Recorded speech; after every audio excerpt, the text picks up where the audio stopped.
Raphaël, t'es resté dans ta zone de confort pendant une majeure partie de ta vie, et là c'est le moment de se lancer, et c'est pourquoi je me suis inscrit à ce concours. Voici Raphaël.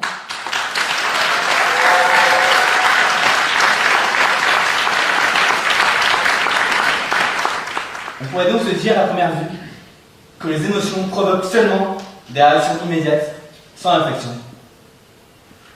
Pourtant, je veux vous démontrer pourquoi elles doivent naturellement primer sur la raison. Alors du coup, on est à l'Athénée municipal ce soir pour la 3e édition bordelaise du concours d'éloquence du bégaiement.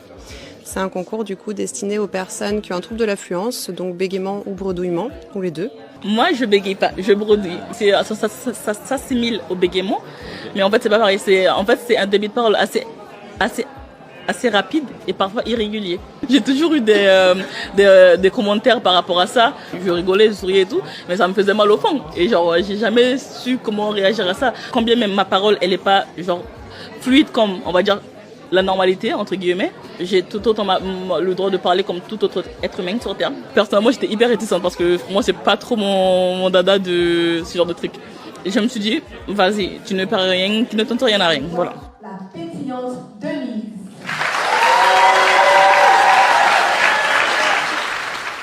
Si vous hésitez, rassurez-vous.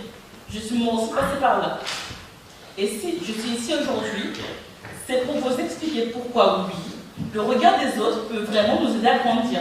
Alors le bégaiement, c'est un trouble neurodéveloppemental, donc c'est pas psychologique, contrairement à ce qu'on peut beaucoup entendre effectivement. Et c'est génétique, il y a 4 gènes qui ont été identifiés dans le bégaiement. La plupart des cas de bégaiement développemental dans la petite enfance vont partir tout seuls. Et en fait, il y en a certains qui se chronicisent malheureusement et qui restent du coup à l'âge adulte.